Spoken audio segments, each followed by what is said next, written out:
Side 3, The Three Stigmata of Palmer Eldritch, by Philip K. Dick. Continuing on page 80. Stiffly the child said, "There is no one named Zoe." "No one but you. Your father is Palmer Eldritch, right?" With great reluctance, the child nodded. "Is this a special place for you," he asked, "to which you come often?" "This is my place," the girl said. "No one comes here without my permission." "Why did you let me come here, then?" He knew that she did not like him, had not from the very start. "Because," the child said, "we think perhaps you can stop the Proxers from whatever it is they're doing." "That again," he said, simply not believing her. "Your father—" "My father," the child said, "is trying to save us. He didn't want to bring back Chu-Zi. They made him. Chu-Zi is the agent by which we're going to be delivered over to them, you see?" "How?" "Because they control these areas, like this, where you go when you're given Chu-Zi." "You don't seem under any sort of alien control. Look what you're telling me." "But I will be," the girl said, nodding soberly. "Soon. Just like my father is now. He was given it on Prox. He's been taking it for years. It's too late for him, and he knows it." "Prove all this to me," Leo said. "In fact, prove any of it, even one part. Give me something actual to go on." The suitcase, which he still held, now said, "What Monica says is true, Mr. Boulereau." "How do you know?" he demanded, annoyed with it.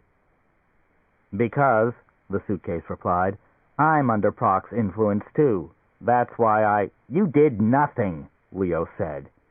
He set the suitcase down. "Damn that Chu-Zi," he said to both of them, the suitcase and the girl. "It's made everything confused. I don't know what the hell's going on. You're not Zoe. You don't even know who she is. And you're not Dr. Smile. And you didn't call Barney, and he wasn't talking to Ronnie Fugate. It's all just a drug-induced hallucination. It's my own fears about Palmer Eldritch being read back to me. This trash about him being under Prox influence, and you too. Who ever heard of a suitcase being dominated by minds from an alien star system?" Highly indignant, he walked away from them. "I know what's going on," he realized. "This is Palmer's way of gaining domination over my mind. This is a form of what they used to call brainwashing. He's got me running scared." Carefully measuring his steps, he continued on without looking back. It was a near fatal mistake. Something, he caught sight of it out of the corner of his eye, launched itself at his legs. He leaped aside, and it passed him, circling back at once as it reoriented itself and picked him up again as its prey. "The rats can't see you," the girl called, "but the Glucks can. You better run." Without clearly seeing it, he had seen enough, he ran. And what he had seen he could not blame on Chu-Zi, because it was not an illusion, not a device of Palmer Eldritch's to terrorize him. The Gluck, whatever it was, did not originate on Terra, nor from a Terran mind. Behind him, leaving the suitcase, the girl ran too. "What about me?" Dr. Smile called anxiously. No one came back for him. On the vid screen, the image of Felix Blau said, "I've processed the material you gave me, Mr. Meyerson. It adds up to a convincing case that your employer, Mr. Boulereau, who is also a client of mine, is at present on a small artificial satellite orbiting Earth, legally titled Sigma 14b. I have consulted the records of ownership, and it appears to belong to a rocket fuel manufacturer in St. George, Utah." He inspected the papers before him. "Robard Lethane sales. Lethane is their trade name for their brand of—" "Okay," Barney Meyerson said. "I'll contact them." How in God's name had Leo Boulereau gotten there? "There is one further item of possible interest. Robard Lethane Sales incorporated the same day 4 years ago as Chu-Zi Manufacturers of Boston. It seems more than a coincidence to me." "What about getting Leo off the satellite?" "You could file a writ of mandamus with the courts demanding—" "Too much time," Barney said. He had a deep, ill sense of personal responsibility for what had happened. Evidently, Palmer Eldritch had set up the news conference with the tape reporters as a pretext by which to lure Leo to the lunar domain, and he, precog Barney Meyerson, the man who could perceive the future, had been taken in, had expertly done his part to get Leo there. Felix Blau said, "I can supply you with about 100 men from various offices of my organization, and you ought to be able to raise 50 more from PP Layouts. You could try to invest the satellite and find him dead." "True." Blau appeared to pout. "Well, you could go to Hepburn Gilbert and plead for UN assistance, or try to contact, and this sticks in the craw even worse, contact Palmer or whatever is taking Palmer's place and deal directly with it. See if you can buy Leo back." Barney cut the circuit. He had once dialed for an outplan line saying, "Get me Mr. Palmer Eldritch on Luna. It's an emergency. I'd like you to hurry it up, miss." As he waited for the call to be put through, Ronnie Fugate said from the far end of the office, "Apparently we're not going to have time to sell out to Eldritch." "It does look that way." How smoothly it had all been handled. Eldritch had let his adversary do the work. And us too, he realized, Ronnie and I. He'll probably get us the same way. In fact, Eldritch could indeed be waiting for our flight to the satellite. That would explain his supplying Leo with Dr. Smile. "I wonder," Ronnie said, fooling with the clasp of her blouse, "if we want to work for a man that clever. If it is a man, it looks more and more to me as if it's not actually Palmer who came back, but one of them. I think we're going to have to accept that. The next thing we can look forward to is Choosy flooding the market with UN sanction." Her tone was bitter. "And Leo, who at least is one of us and who just wants to make a few skins, will be dead or driven out." She stared straight ahead in fury. "Patriotism," Barney said. "Self-preservation. I don't want to find myself some morning chewing away on the stuff, doing whatever you do when you chew it instead of Can-D, going, not to Perky Patland, that's for sure." The vidphone operator said, "I have a Miss Zoe Eldritch on the line, sir. Will you speak to her?" "Okay," Barney said, resigned. A smartly dressed woman, sharp-eyed, with heavy hair pulled back in a bun, gazed at him in miniature. "Yes?" "This is Meyerson at PP Layouts. What do we have to do to get Leo Bolero back?" He waited. No response. "You do know what I'm talking about, don't you?" he said. Presently she said, "Mr. Bolero arrived here at the domain and was taken sick. He's resting in our infirmary.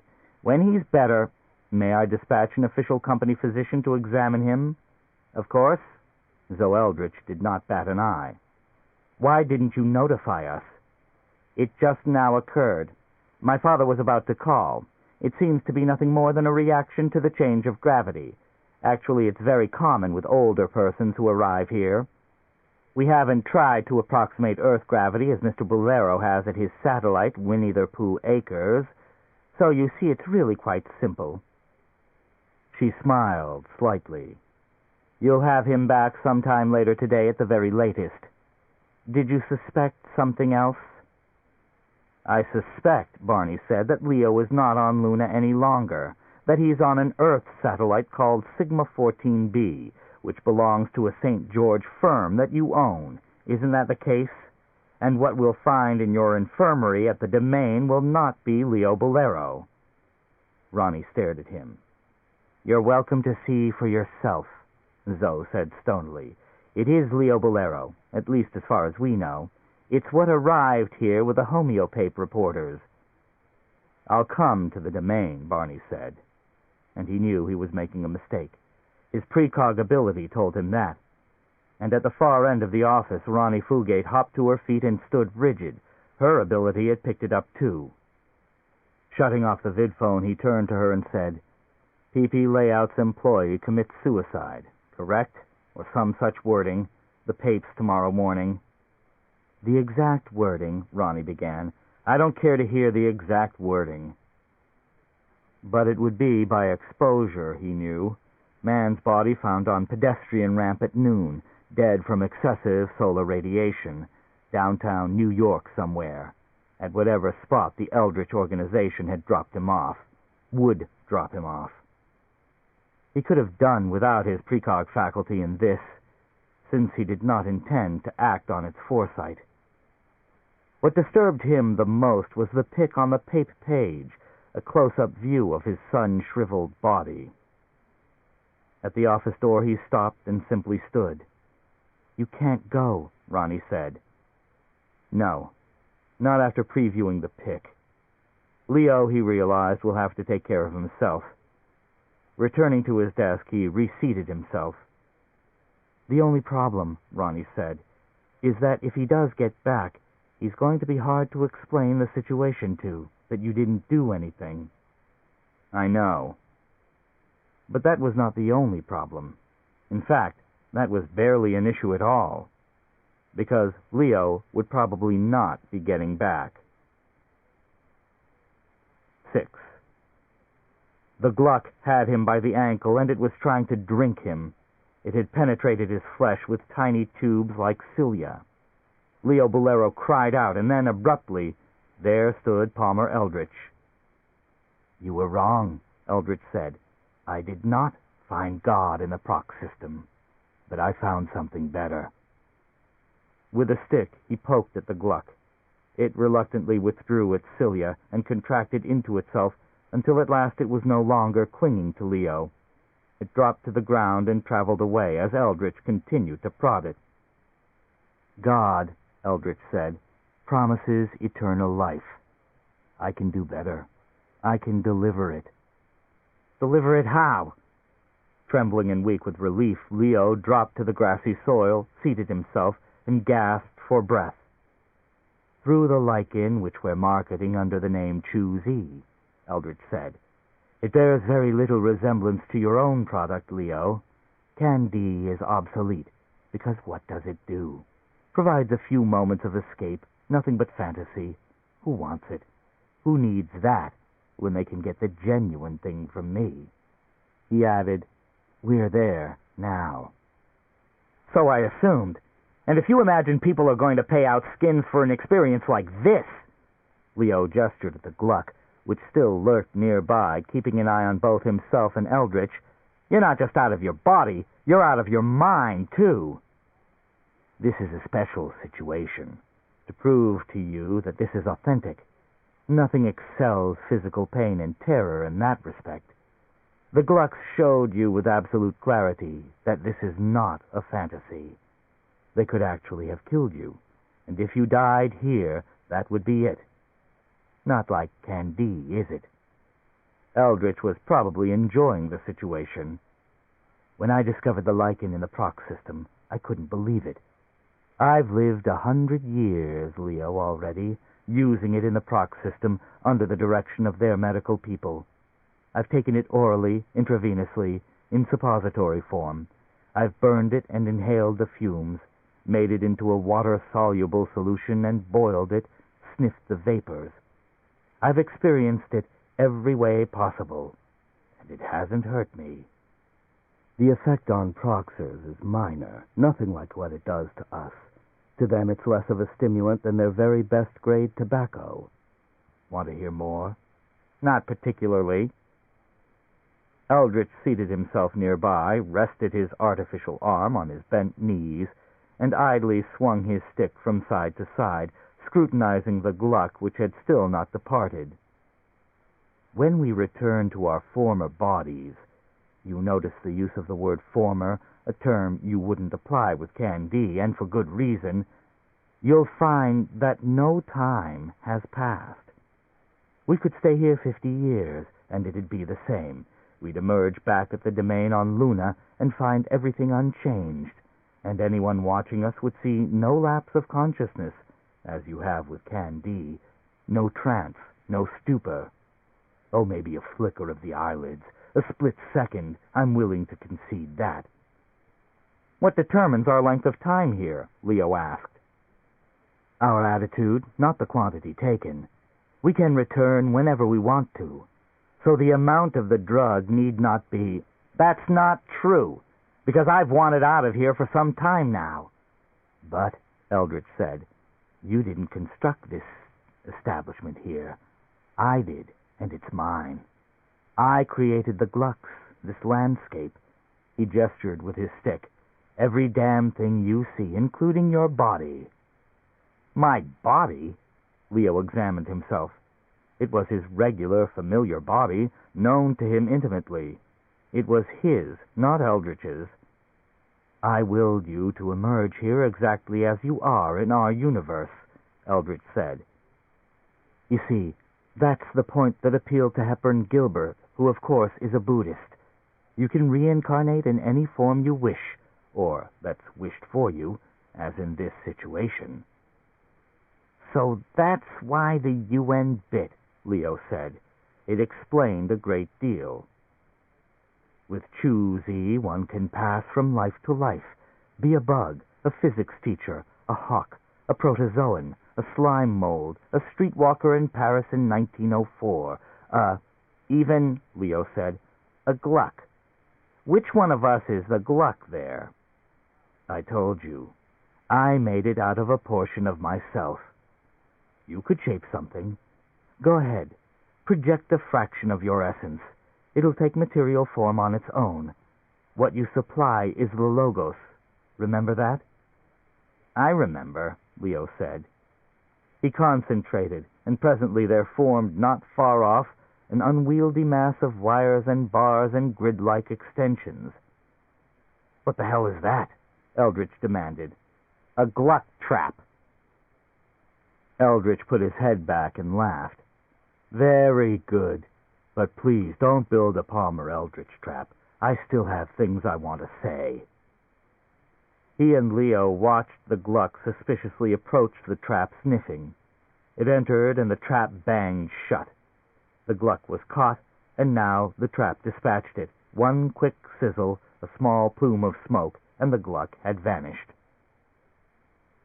In the air before Leo, a small section shimmered. Out of it emerged a black book, which he accepted, thumbed through, then, satisfied, put down on his lap. What's that? Eldritch asked. A King James Bible. I thought it might help protect me. Not here, Eldritch said. This is my domain. He gestured at the Bible, and it vanished. You could have your own, though, and fill it with Bibles, as can everyone, as soon as our operations are underway. We're going to have layouts, of course, but that comes later with our Terran activities. And anyhow, that's a formality, a ritual to ease the transition. Candy and Choosy will be marketed on the same basis, in open competition. We'll claim nothing for Choosy that you don't claim for your product. We don't want to scare people away. Religion has become a touchy subject. It will only be after a few tries that they realize the two different aspects, the lack of a time-lapse, and the other, perhaps the more vital, that it isn't fantasy, that they enter a genuine new universe. Many persons feel that about Candy, Leo pointed out. They hold it as an article of faith that they're actually on Earth. Fanatics, Eldritch said with disgust. Obviously it's illusion, because there is no Perky Pat and no Walt Essex, and anyhow, the structure of their fantasy environment is limited to the artifacts actually installed in their layout. They can't operate the automatic dishwasher in the kitchen unless a min of one was installed in advance. And a person who doesn't participate can watch and see that the two dolls don't go anywhere. No one is in them. It can be demonstrated. But you're going to have trouble convincing those people, Leo said. They'll stay loyal to Candy. There's no real dissatisfaction with Perky Pat. Why should they give up? I'll tell you, Eldritch said. Because however wonderful being Perky Pat and Walt is for a while, eventually they're forced to return to their hovels. Do you know how that feels, Leo? Try it sometime. Wake up in a hovel on Ganymede after you've been freed for 20, 30 minutes. It's an experience you'll never forget. And there's something else, and you know what it is, too. When the little period of escape is over and the colonist returns, he's not fit to resume a normal daily life. He's demoralized. But if instead of can D he's chewed... He broke off. Leo was not listening. He was involved in constructing another artifact in the air before him. A short flight of stairs appeared, leading into a luminous hoop. The far end of the flight of stairs could not be seen. "Where does that go?" Eldritch demanded, an irritated expression on his face. "New York City," Leo said. "It'll take me back to PP layouts." He rose and walked to the flight of stairs. "I have a feeling, Eldritch, that something's wrong, some aspect of this choosy product, and we won't discover what it is until too late." He began climbing the stairs, and then he remembered the girl, Monica. He wondered if she was all right here in Palmer Eldritch's world. "What about the child?" He stopped his climb. Below him, but seemingly far off, he could make out Eldritch, still seated with his stick on the grass. "The Glucks didn't get her, did they?" Eldritch said, "I was a little girl. That's what I'm trying to explain to you. That's why I say it means genuine reincarnation, triumph over death." Blinking, Leo said, "Then the reason she was familiar..."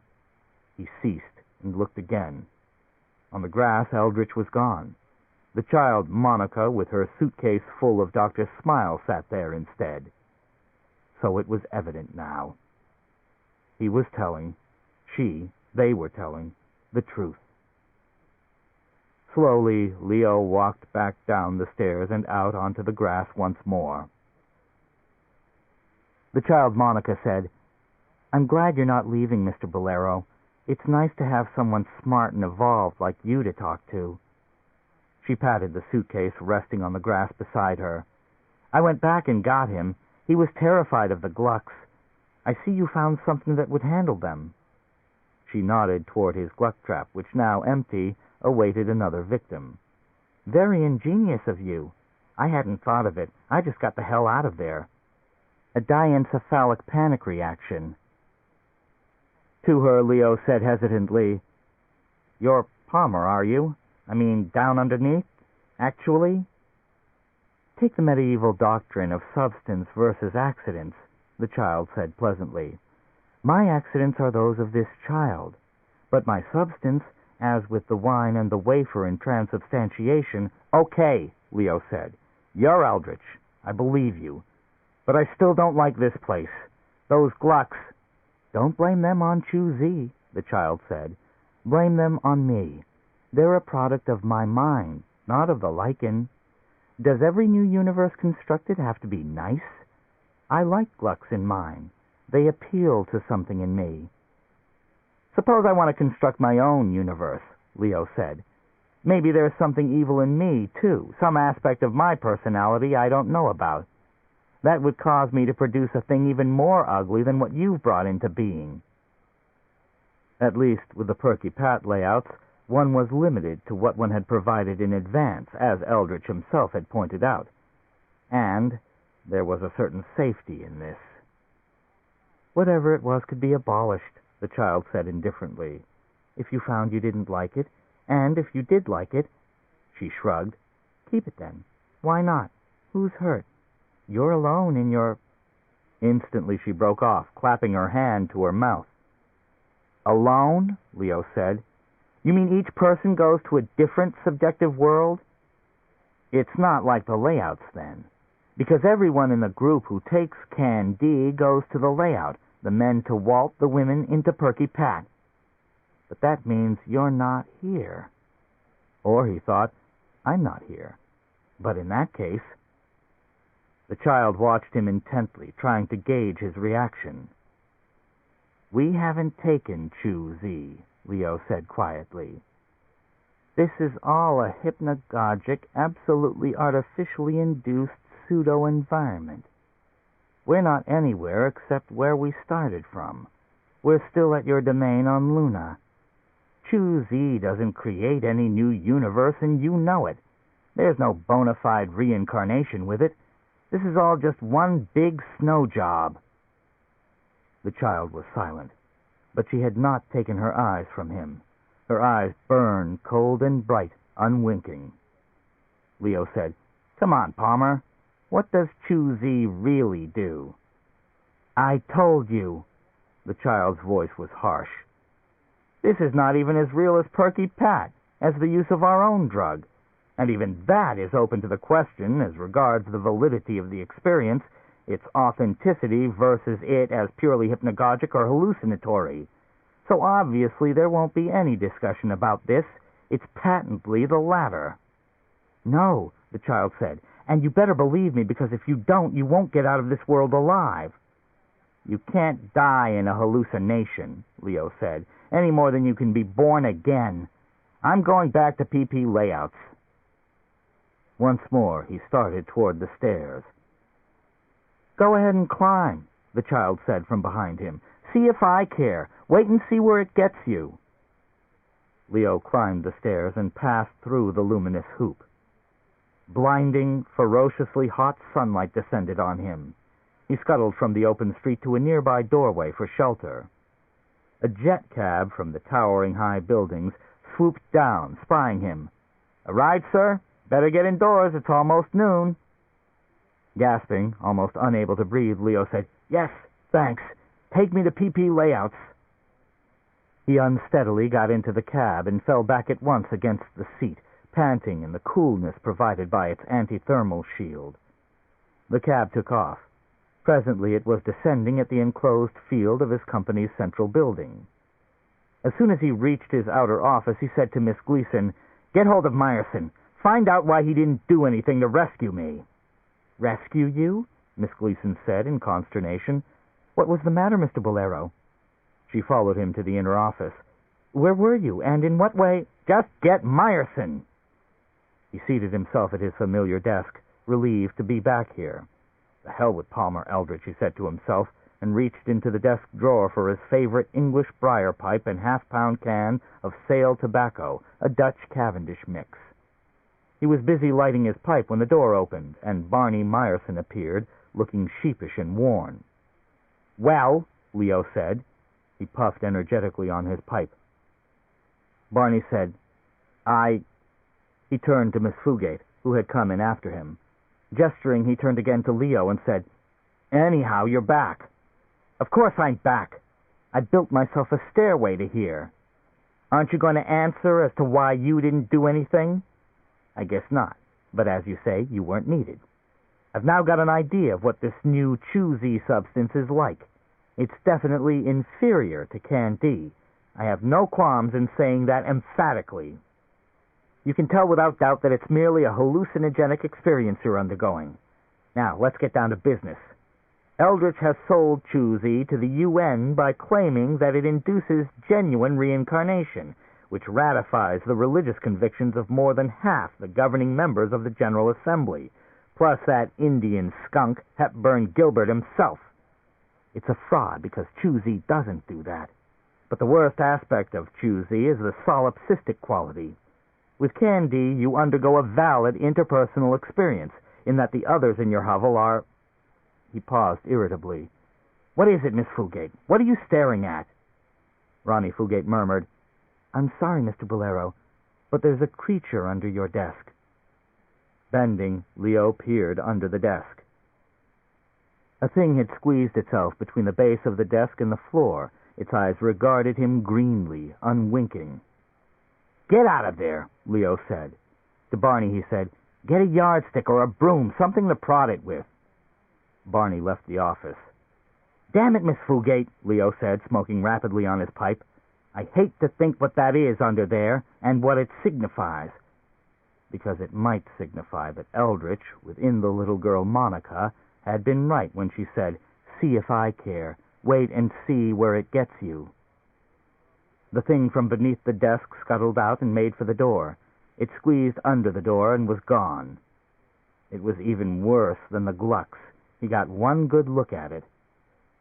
Leo said, "Well, that's that. I'm sorry, Miss Fugate, but you might as well return to your office. There's no point in our discussing what actions to take toward the imminent appearance of choosy on the market, because I'm not talking to anyone. I'm sitting here babbling away to myself. He felt depressed. Eldritch had him, and also the validity, or at least the seeming validity, of the choosy experience had been demonstrated. He himself had confused it with the real. Only the malign bug created by Palmer Eldritch deliberately had given it away. Otherwise, he realized, I might have gone on forever. Spent a century, as Eldritch said, in this ersatz universe. Geez, he thought, I'm licked. Miss Fugate, he said, please don't just stand there. Go back to your office. He got up, went to the water cooler, and poured himself a paper cup of mineral water. Drinking unreal water for an unreal body, he said to himself, in front of an unreal employee. Miss Fugate, he said, are you really Mr. Myerson's mistress? Yes, Mr. Bolero, Miss Fugate said, nodding, as I told you. And you won't be mine, he shook his head, because I'm too old and too evolved. You know, or rather you don't know, that I have at least a limited power in this universe. I could make over my body, make myself young. Or, he thought, make you old. How would you like that, he wondered. He drank the water and tossed the cup in the waste chute. Not looking at Miss Fugate, he said to himself, You're my age, Miss Fugate. In fact, older. Let's see. You're about 92 now. In this world, anyhow. You've aged here. Time has rolled forward for you because you turned me down, and I don't like being turned down. In fact, he said to himself, you're over 100 years old, withered, juiceless, without teeth and eyes, a thing. Behind him he heard a dry, rasping sound, an intake of breath, and a wavering, shrill voice, like the cry of a frightened bird. Oh, Mr. Bolero! I've changed my mind, Leo thought. You're the way you were. I take it back, okay? He turned and saw Ronnie Fugate, or at least something, standing there where she had last stood. A spider web, gray fungoid strands wrapped one around another to form a brittle column that swayed. He saw the head, sunken at the cheeks, with eyes like dead spots of soft, inert white slime that leaked out gummy, slow-moving tears. Eyes that tried to appeal but could not, because they could not make out where he was. You're back the way you were, Leo said harshly, and shut his own eyes. Tell me when it's over. Footsteps. A man's.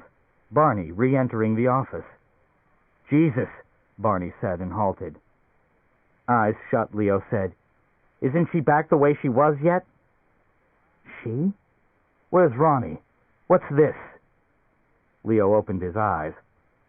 It was not Ronnie Fugate who stood there, not even an ancient manifestation of her. It was a puddle, but not of water.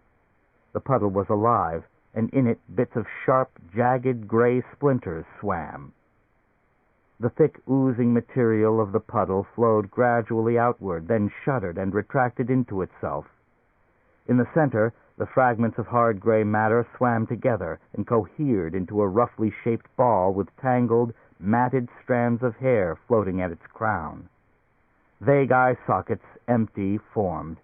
It was becoming a skull, but of some life formation to come. His unconscious desire for her to experience evolution in its horrific aspect had conjured this monstrosity into being. The jaw clacked, opening and shutting as if jerked by wicked, deeply embedded wires. Drifting here and there in the fluid of the puddle, it croaked, But you see, Mr. Bolero, she didn't live that long. You forgot that. It was remotely, but absolutely, the voice not of Ronnie Fugate, but Monica, as if drumming at the far distant end of a waxed string. You made her past 100, but she only is going to live to be 70, so she's been dead 30 years, except you made her alive. That was what you intended, and even worse. The toothless jaw waggled, and the uninhabited pockets for eyes gaped. She evolved not while alive, but there in the ground. The skull ceased piping, then by stages disintegrated. Its parts once more floated away, and the semblance of organization again dissipated.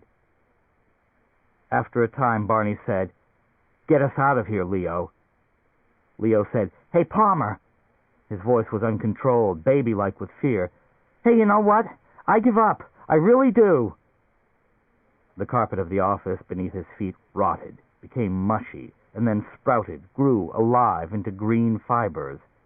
He saw that it was becoming grass, and then the walls and the ceiling caved in, collapsed into fine dust. The particles rained noiselessly down like ashes, and the blue, cool sky appeared untouched above. Seated on the grass, with the stick in her lap and the suitcase containing Dr. Smile beside her, Monica said, "Did you want Mr. Meyerson to remain? I didn't think so. I let him go with the rest that you made, okay?" She smiled up at Leo. "Okay," he agreed chokingly. Looking around him, he saw now only the plain of green.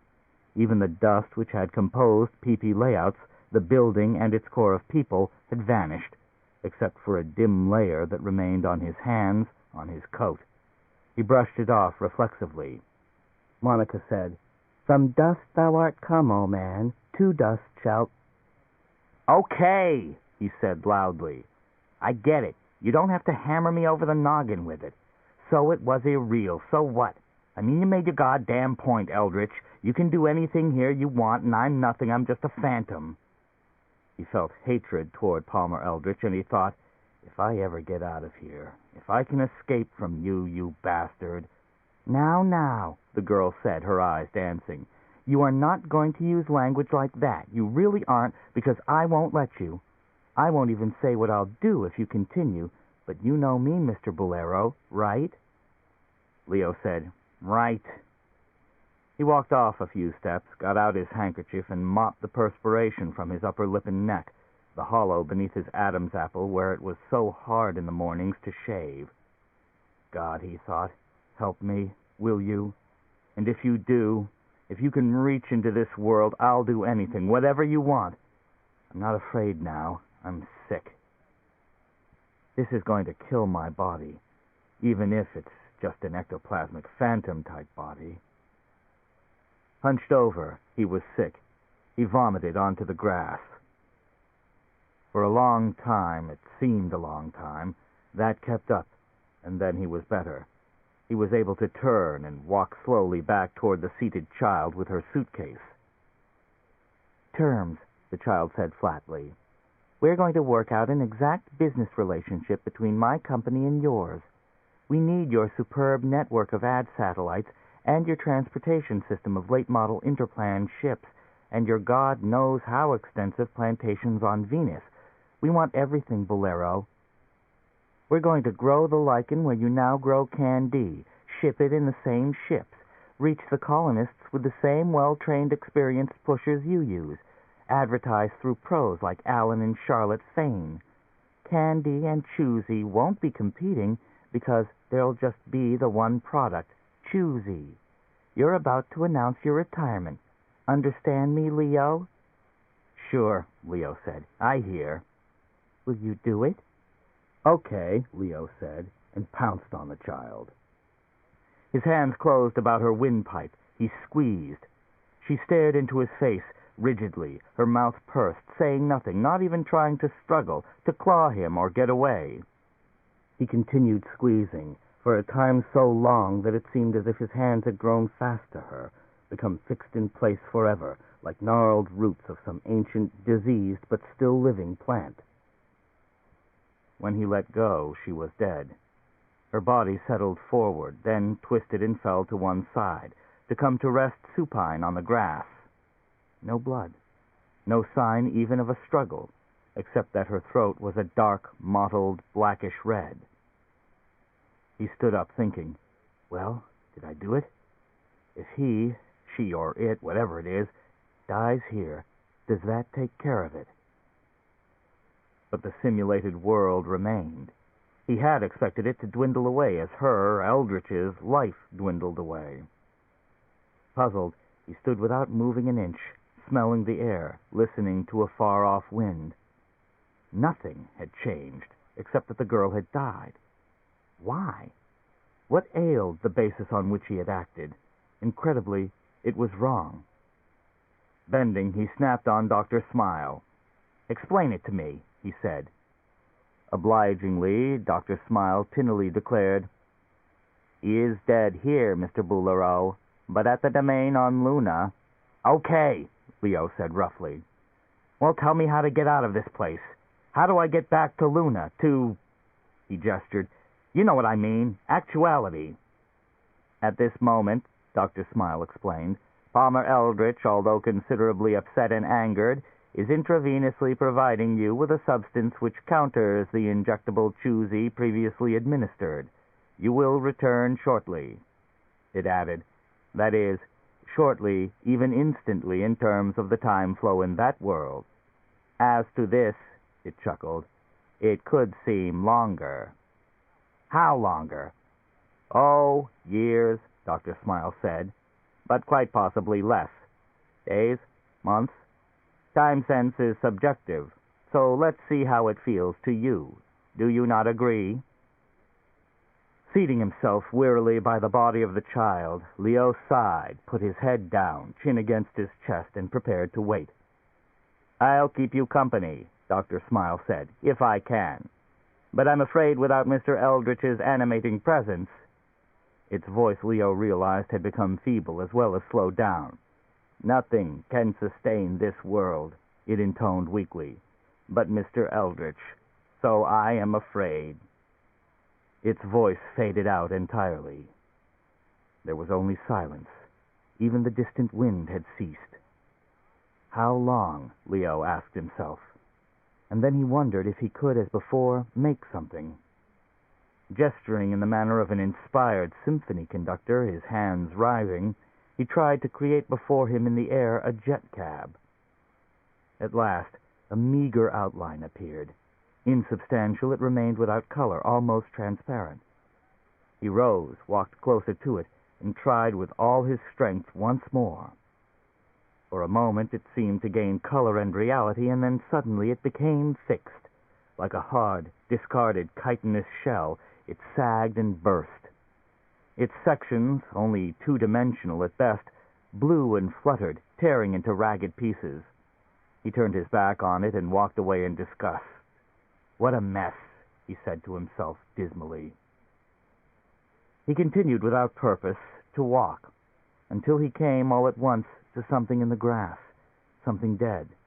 He saw it lying there, and warily he approached it. "This," he thought, "the final indication of what I've done."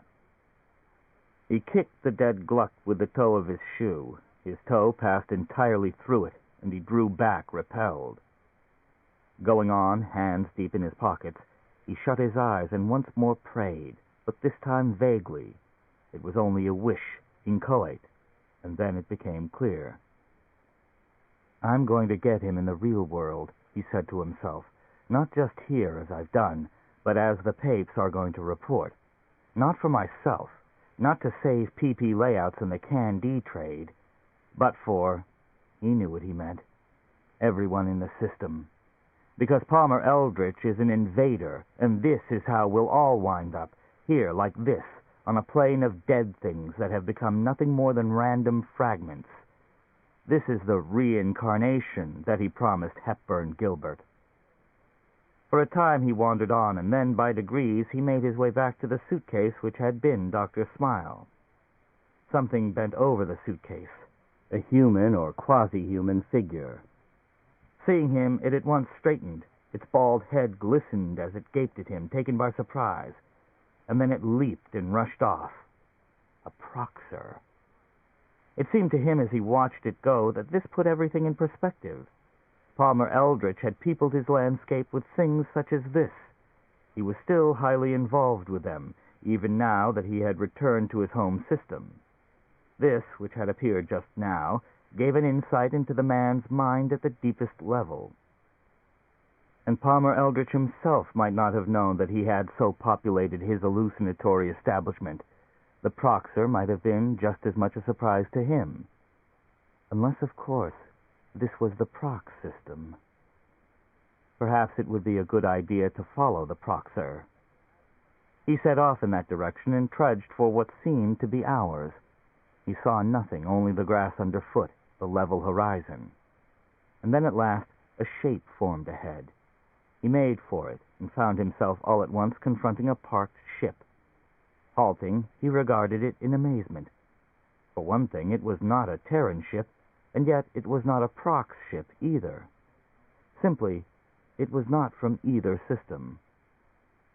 Nor were the two creatures lounging nearby it Proxers or Terrans. He had never seen such life forms before. Tall, slender, with reed-like limbs and grotesque egg-shaped heads, which even at this distance seemed oddly delicate. A highly evolved race, he decided, and yet related to Terrans. The resemblance was closer than to the Proxers. He walked toward them, hand raised in greeting. One of the two creatures turned toward him, saw him, gaped, and nudged its companion. Both stared, and then the first one said, "My God, Alec, it's one of the old forms. You know, the near men." "Yeah," the other creature agreed. "Wait," Leo Bolero said. "You're speaking the language of Terra, 21st century English. So you must have seen a Terran before." "Terran?" the one named Alec said. "We're Terrans. What the hell are you? A freak that died out centuries ago, that's what." "Well, maybe not centuries, but anyhow a long time ago." "An enclave of them must still exist on this moon," the first said. To Leo he said, "How many Dawn men are there besides you? Come on, fella, we won't treat you bad. Any women? Can you reproduce?" To his companion he said, "It just seems like centuries. I mean, you've got to remember, we've been evolving in terms of 100,000 years at a crack. If it wasn't for Dankmal, these Dawn men would still be—" "Dankmal," Leo said. Then this was the end result of Dankmal's E-therapy. This was only a little ahead in time, perhaps merely decades. Like them, he felt a gulf of 1,000,000 years, and yet it was in fact an illusion. He himself, when he finished with his therapy, might resemble these, except that the chitinous hide was gone, and that had been one of the prime aspects of the evolving types. "I go to his clinic," he said to the two of them, "once a week, at Munich. I'm evolving. It's working on me." He came up close to them and studied them intently. "Where's the hide?" he asked, "to shield you from the sun?" "Ah, that phony hot period's over," the one named Alec said, with a gesture of derision. "That was those Proxers working with the renegade, you know. Or maybe you don't." "Palmer Eldritch," Leo said. "Yeah," Alec said, nodding. "But we got him. Right here on this moon, in fact. Now it's a shrine, not to us, but to the Proxers. They sneak in here to worship. Seen any? We're supposed to arrest any we find. This is Sol System territory, belongs to the UN. "What planet's this a moon of?" Leo asked. The two evolved Terrans both grinned. "Terra," Alec said. "It's artificial, called Sigma 14b, built years ago. Didn't it exist in your time? It must have. It's a real old one."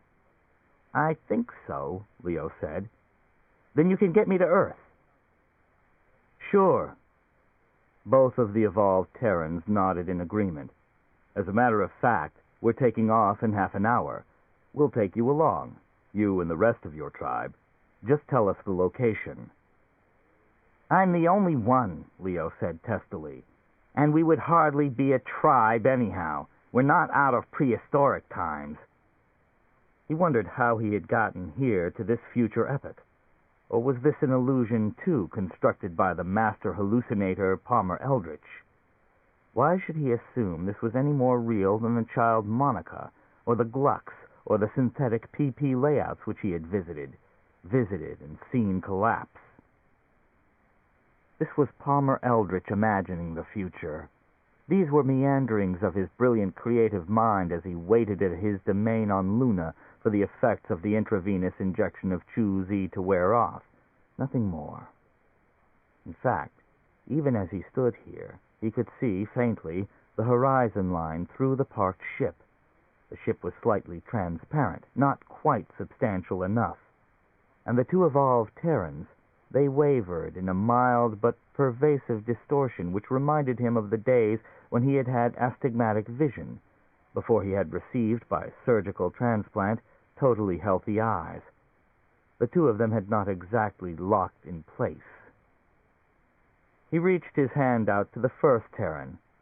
"I'd like to shake hands with you," he said. Alec, the Terran, extended his hand, too, with a smile. Leo's hand passed through Alec's and emerged on the far side. "Hey," Alec said, frowning. He at once, piston-like, withdrew his hand. "What's going on?" To his companion he said, "This guy isn't real. We should have suspected it. He's a... what did they used to call them? From chewing that diabolical drug that Eldritch picked up in the proc system? A chooser, that's what. He's a phantasm." He glared at Leo. "I am?" Leo said feebly, and then realized that Alec was right. His actual body was on Luna. He was not really here. But what did that make the two evolved Terrans? Perhaps they were not constructs of Eldritch's busy mind. Perhaps they alone were genuinely here. Meanwhile, the one named Alec was now staring at him. "You know," Alec said to his companion, "this chooser looks familiar to me. I've seen a pic in the papes of him, I'm sure of it." To Leo he said, "What's your name, chooser?" His stare became harsher, more intense. "I'm Leo Bolero," Leo said. Both the evolved Terrans jumped with shock. "Hey!" Alec exclaimed. "No wonder I thought I recognized him. He's the guy who killed Palmer Eldritch." To Leo he said, "You're a hero, fella. I bet you don't know that because you're just a mere chooser, right? And you've come back here to haunt this place because this is historically the..." "He didn't come back," his companion broke in. "He's from the past." "He can still come back," Alec said. "This is a second coming for him after his own time. He's returned, okay, can I say that?" To Leo he said, "You've returned to this spot because of its association with Palmer Eldritch's death." He turned and started on a run toward the parked ship. "I'm going to tell the papes," he called. "Maybe they can get a pic of you, the ghost of Sigma 14B. He gestured excitedly. "Now the tourists really will want to visit here. But look out. Maybe Eldritch's ghost, his chooser, will show up here too, to pay you back." At that thought, he did not look too pleased. Leo said, "Eldritch already has." Alec halted, then came slowly back. "He has?" He looked around nervously. "Where is he? You're here?" "He's dead," Leo said. "I killed him, strangled him." He felt no emotion about it, just weariness. How could one become elated over the killing of any living person, especially a child? "They've got to reenact it through eternity," Alec said, impressed and wide-eyed. He shook his great egg-like head. Leo said, "I wasn't reenacting anything. This was the first time." Then he thought, "And not the real one. That's still to come." "You mean," Alec said slowly, "I've still got to do it," Leo grated. "But one of my pre-fash consultants tells me it won't be long. Probably." It was not inevitable, and he could never forget that fact. And Eldritch knew it, too. This would go a long way in explaining Eldritch's efforts here and now. He was staving off, or so he hoped, his own death. "Come on," Alec said to Leo, "and take a look at the marker commemorating the event." He and his companion led the way. Leo reluctantly followed. "The Proxers," Alec said over his shoulder, "always seek to, desiccate this." "Desecrate," his companion corrected. "Yeah," Alec said, nodding. "Anyhow, here it is." He stopped. Ahead of them jutted an imitation but impressive granite pillar. On it, a brass plaque had been bolted securely at eye level. Leo, against his better judgment, read the plaque. "In Memoriam, 2016 A.D. Near this spot, The enemy of the Sol system, Palmer Eldritch, was slain in fair combat with the champion of our 9 planets, Leo Bolero of Terra. Hoopla! Leo ejaculated, impressed despite himself. He read it again and again. I wonder, he said, half to himself, if Palmer's seen this. If he's a chooser, Alex said, he probably has. The original form of choosy produced what the manufacturer, Eldritch himself, called time overtones. That's you right now. You occupy a locus years after you're dead. I guess you're dead by now, anyhow. To his companion he said, Leo Bolero's dead by now, isn't he? Oh, hell, sure, his companion said, by several decades.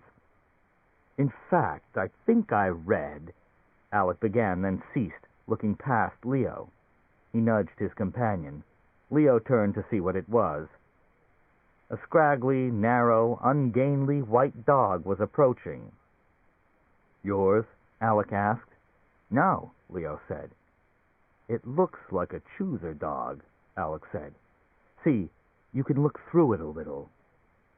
The 3 of them watched the dog as it marched up to them, then passed them to the monument itself. Picking up a pebble, Alec chucked it at the dog. The pebble passed through the dog and landed in the grass beyond. It was a chooser dog. As the 3 of them watched, the dog halted at the monument, seemed to gaze up at the plaque for a brief interval, and then it...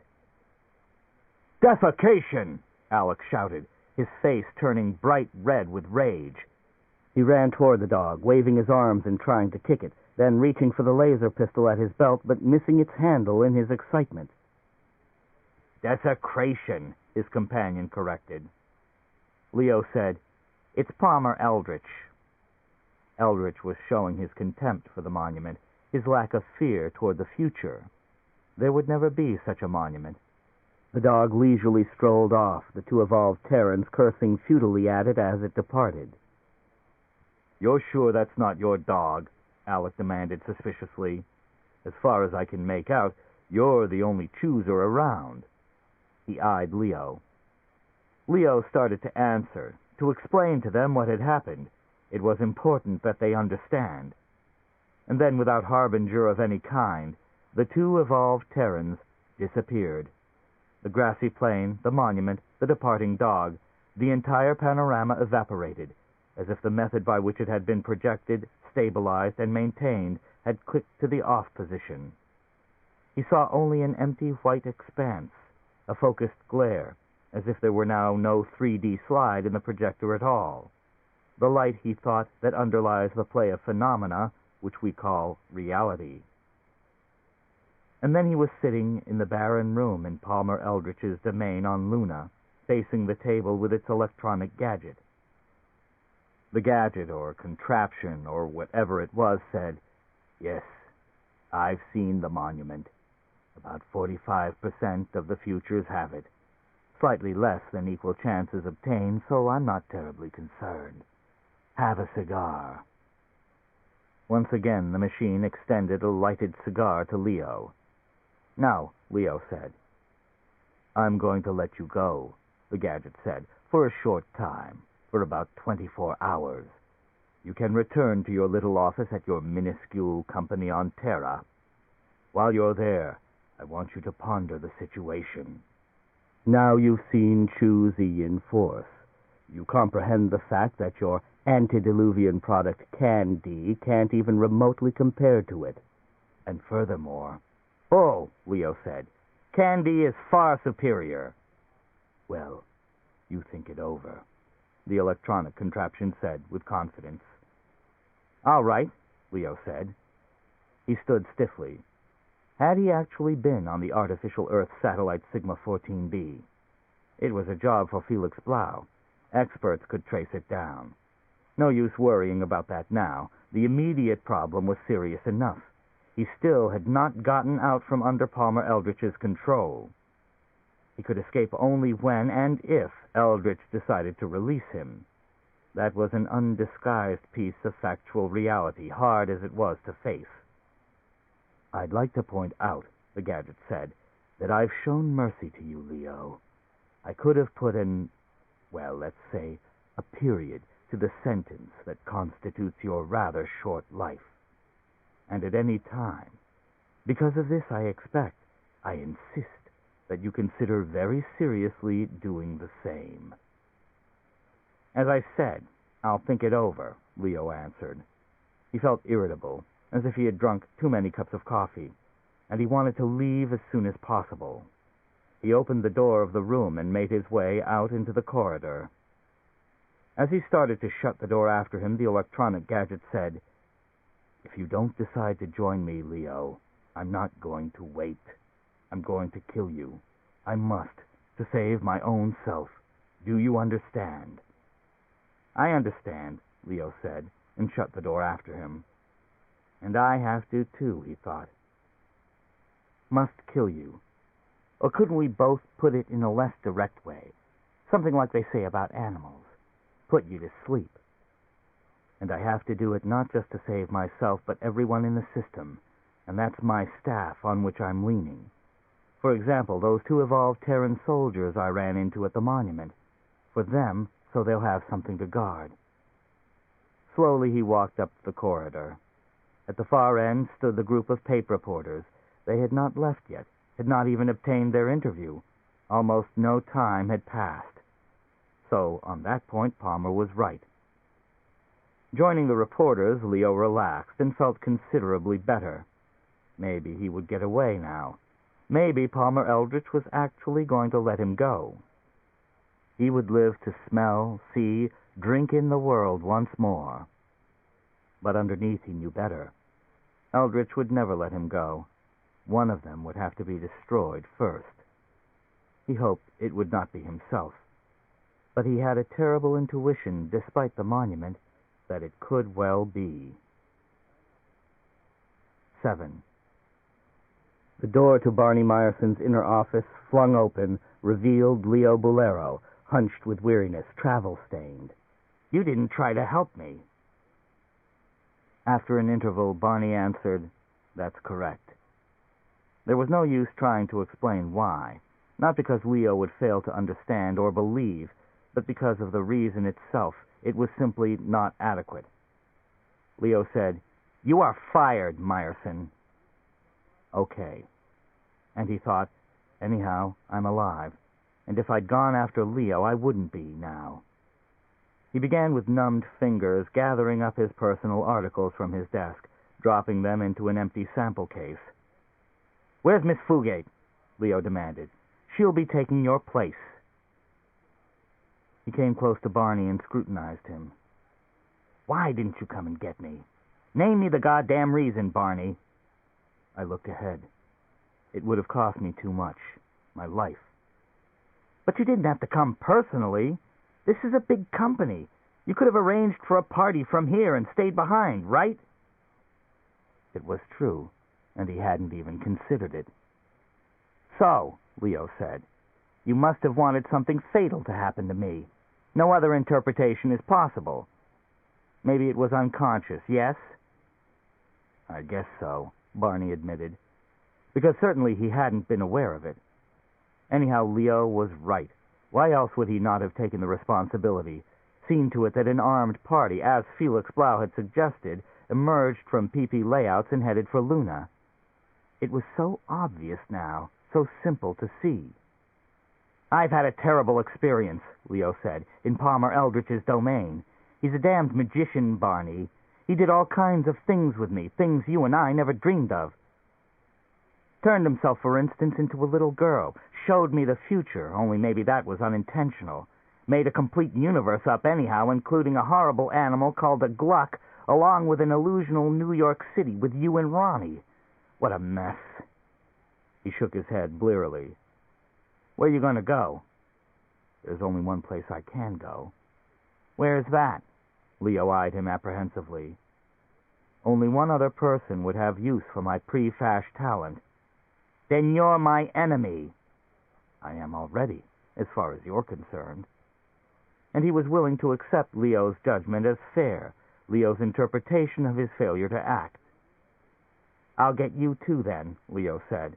along with that nutty magician, that so-called Palmer Eldritch. Why so-called? Barney glanced up quickly and ceased his packing. Because I'm even more convinced he's not human.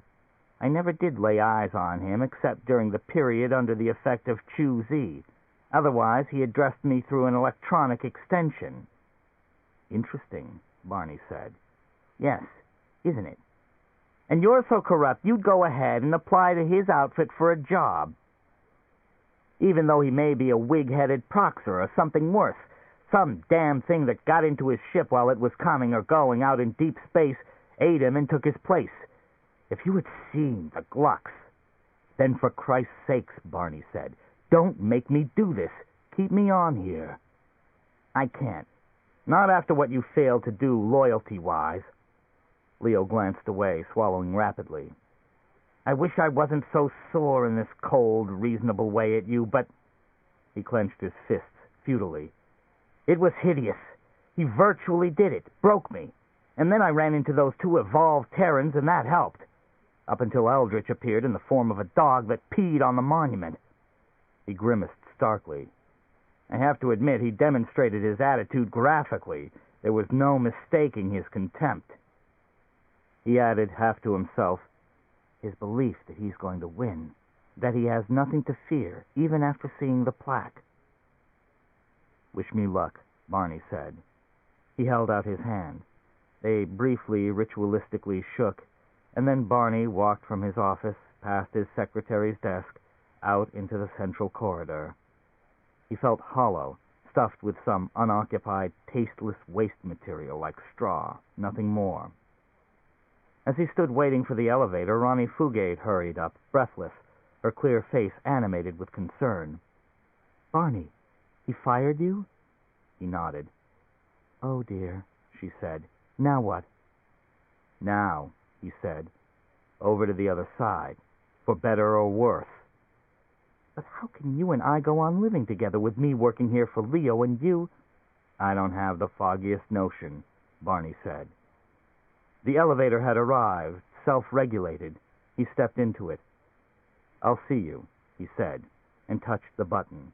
The doors shut, cutting off his view of Ronnie. I'll see you in what the neo-Christians call hell, he thought to himself. Probably not before. Not unless this already is, and it may be, hell right now. At street level he emerged from PP layouts and stood under the anti-thermal protective shield, searching for signs of a cab.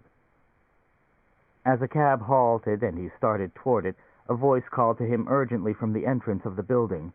Barney, wait! You're out of your mind, he said to her. Go back on in. Don't abandon your budding bright career along with what was left of mine. Ronnie said, We were about to work together, remember? To, as I put it, betray Leo. Why can't we go on cooperating now? It's all changed. By my sick and depraved unwillingness or inability or whatever you care to call it to go to Luna and help Leo. He felt differently about himself now and no longer viewed himself in the same ultra-sympathetic light. God, you don't want to stay with me, he said to the girl.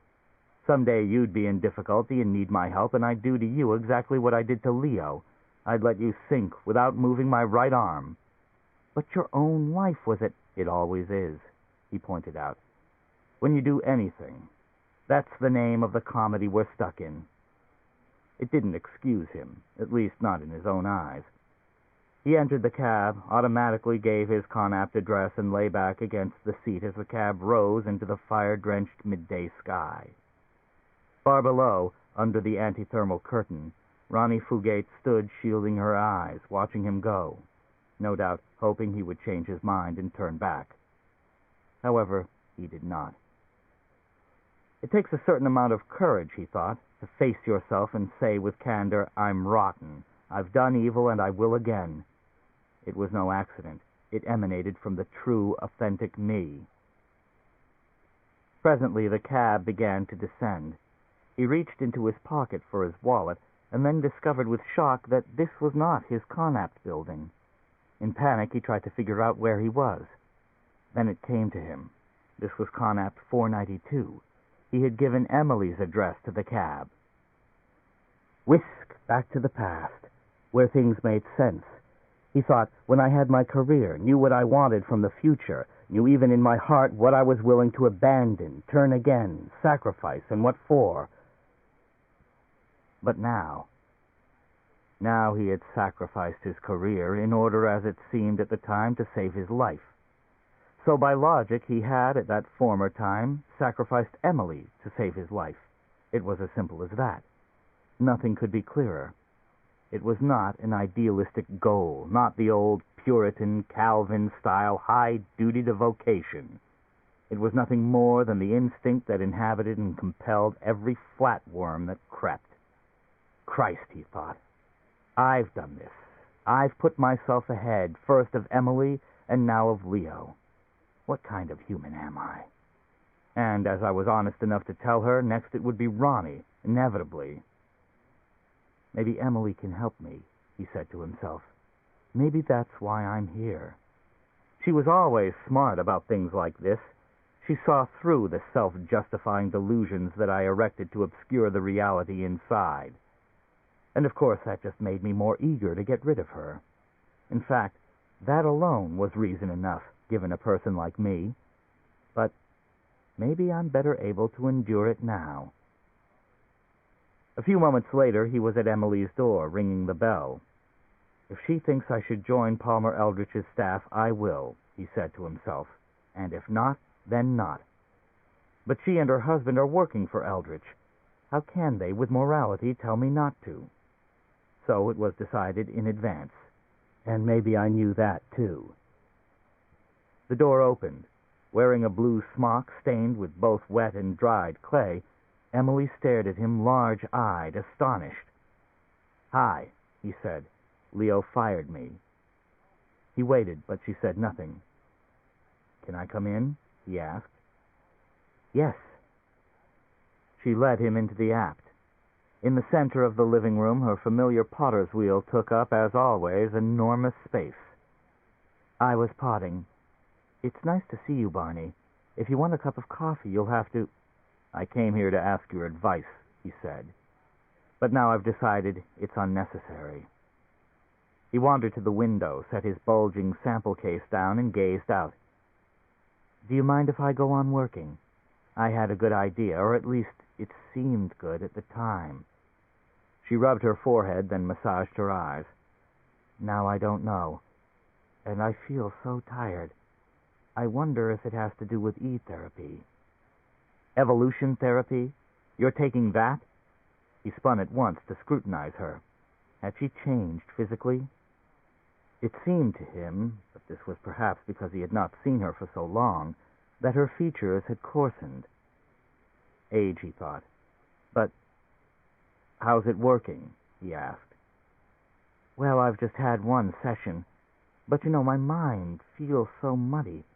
I can't seem to think properly. All my ideas get scrambled up together." "I think you had better knock off on that therapy. Even if it is the rage, even if it is what everybody who is anybody does." "Maybe so. But they seem so satisfied, Richard and Dr. Denkmal." She hung her head, an old, familiar response. "They'd know, wouldn't they?" "Nobody knows. It's uncharted. Knock it off. And you always let people walk all over you." He made his tone commanding. He had used that tone with her countless times during their years together, and generally it had worked. Not always. And this time, he saw, was one of them. She got that stubborn look in her eyes, the refusal to be normally passive. "I think it's up to me," she said with dignity, "and I intend to continue." Shrugging, he roamed about the Connaught. He had no power over her, nor did he care. But was that true? Did he really not care? An image appeared in his mind of Emily devolving, and at the same time trying to work on her pots, trying to be creative. It was funny and dreadful. "Listen," he said roughly, "if that guy actually loves you—" "But I told you," Emily said. "It's my decision." She returned to her wheel. A great tall pot was being thrown, and he walked over to get a good look at it. A nice one, he decided. And yet, familiar. Hadn't she done such a part already? He said nothing, however. He merely studied it. "What do you suppose you're going to do?" Emily asked. "Who could you work for?" She seemed sympathetic, and it made him remember how, recently, he had blocked the sale of her pots to PP Layouts. Easily she could have held a great animosity toward him, but it was typical of her not to. And, of course, she knew that it was he who had turned Nat down. He said, "My future may be decided. I got a draft notice." "Good grief, you on Mars? I can't picture it." "I can chew candy," he said. Only, instead of having a Perky Pat layout, he thought, maybe I'll have an Emily layout, and spend time in fantasy back with you, back to the life I deliberately, moronically turned my back on, the only really good period of my life when I was genuinely happy. But of course, I didn't know it because I had nothing to compare it to, as I have now. "Is there any chance," he said, "that you'd like to come?" She stared at him, and he stared back, both of them dumbfounded by what he had proposed. "I mean it," he said. "When did you decide that?" "It doesn't matter when I decided it," he said. "All that matters is that that's how I feel." "It also matters how I feel," Emily said quietly. She then resumed potting. "And I'm perfectly happy married to Richard. We get along just swell." Her face was placid. Beyond doubt, she meant every word of it. He was damned, doomed, consigned to the void which he had hollowed out for himself, and he deserved it. They both knew that, without either saying it. "I guess I'll go," he said. Emily didn't protest that either. She merely nodded. "I hope in the name of God," he said, "that you're not devolving. I think you are, personally. I can see it. In your face, for instance. Look in the mirror." With that he departed, the door shut after him. Instantly he regretted what he had said. And yet it might be a good thing. It might help her, he thought. Because I could see it. And I don't want that. Nobody does. Not even that jackass of a husband of hers that she prefers over me, for reasons I'll never know, except perhaps that marriage to him has the aspect of destiny. She's fated to live with Richard Nat, fated never to be my wife again. You can't reverse the flow of time. You can when you chew candy, he thought, or the new product, Choosy. All the colonists do. It's not available on Earth, but it is on Mars or Venus or Ganymede, any of the frontier colonies. If everything else fails, there's that. And perhaps it already had failed, because, in the last analysis, he could not go to Palmer Eldritch, not after what the man had done or tried to do to Leo. He realized this as he stood outdoors waiting for a cab. Beyond him the midday street shimmered, and he thought, maybe I'll step out there. Would anyone find me before I died? Probably not.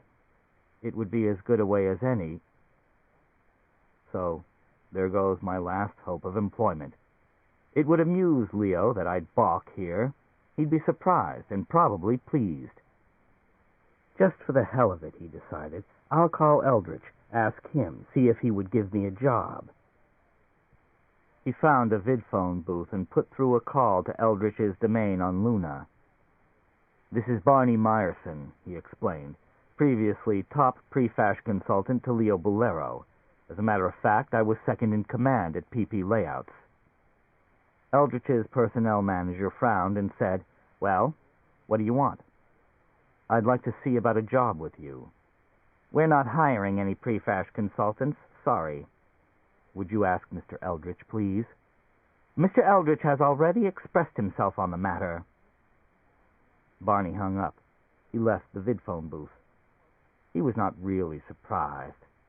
If they had said, "Come to Luna for an interview," would I have gone? Yes, he realized. I'd have gone, but at some point I'd have pulled out, once I had firmly established that they'd give me the job. Returning to the vidphone booth, he called his UN Selective Service Board. "This is Mr. Barney Meyerson." He gave them his official code ident number. "I received my notice the other day.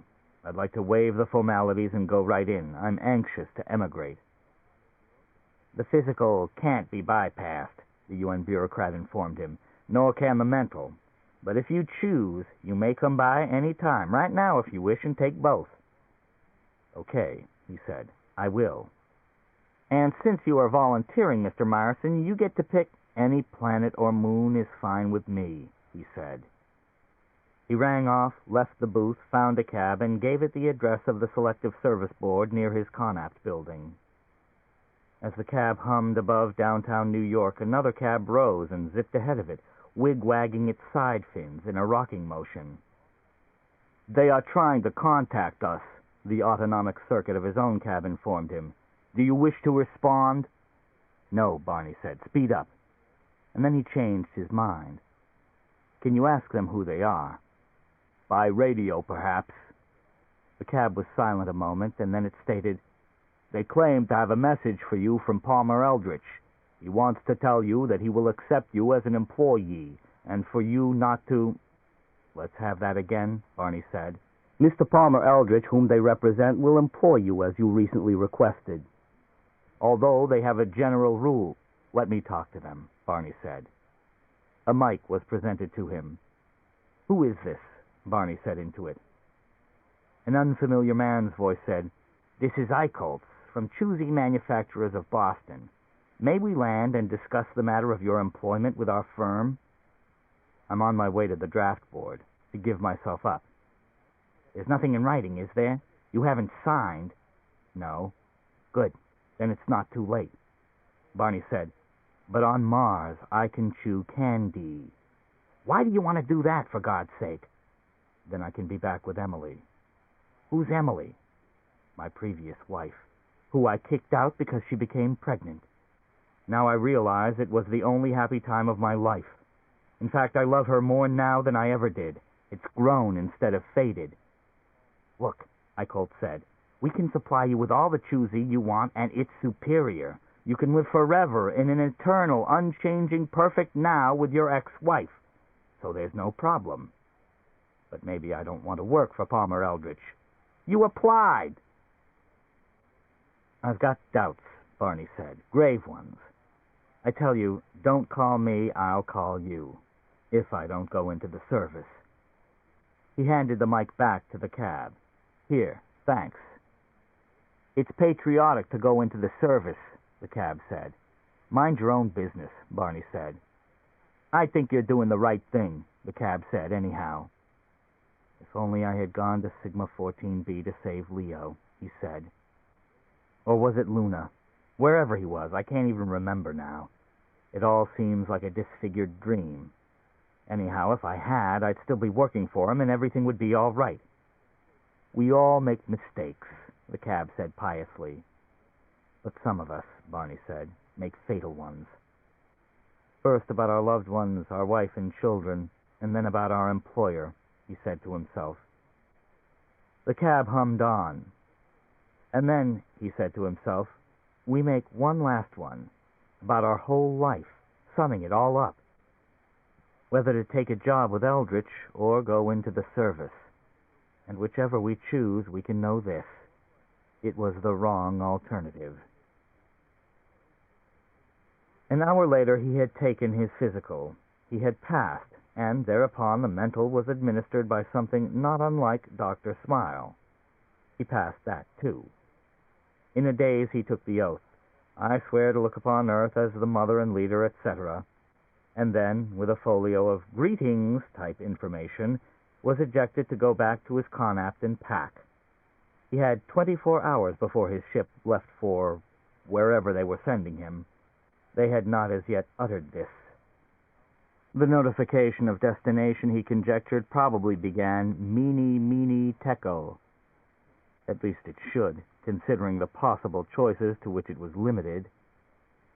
"I'm in," he said to himself, with every sort of reaction, gladness, relief, terror, and then the melancholy that came with an overwhelming sense of defeat. Anyhow, he thought as he rode back to his Connaught, this beats stepping out into the midday sun, becoming, as they say, a mad dog or an Englishman. Or did it? Anyhow, this was slower. It took longer to die this way, possibly 50 years, and that appealed to him more. But why, he did not know. However, he reflected, I can always decide to speed it up. On the colony world, there are undoubtedly as many opportunities for that as there are here, perhaps even more. While he was packing his possessions, ensconced for the last time in his beloved worked-for Connaught, the vidphone rang. "Mr. Byerson," a girl, some minor official of some sub-front office department of the UN's colonizing apparatus, smiling. "Myerson." "Yes, what I called for, you see, is to tell you your destination, and lucky you, Mr. Myerson, it will be the fertile area of Mars known as Feinberg Crescent. I know you'll enjoy it there. Well, so goodbye, sir, and good luck." She kept right on smiling, even up until he had cut off the image. It was the smile of someone who was not going. "Good luck to you, too," he said. Feinberg Crescent. He had heard of it. Relatively, it actually was fertile. Anyhow, the colonists there had gardens. It was not, like some areas, a waste of frozen methane crystals and gas descending in violent, ceaseless storms year in, year out. Believe it or not, he could go up to the surface from time to time, step out of his hovel. End of side 3. To continue, turn the cassette over.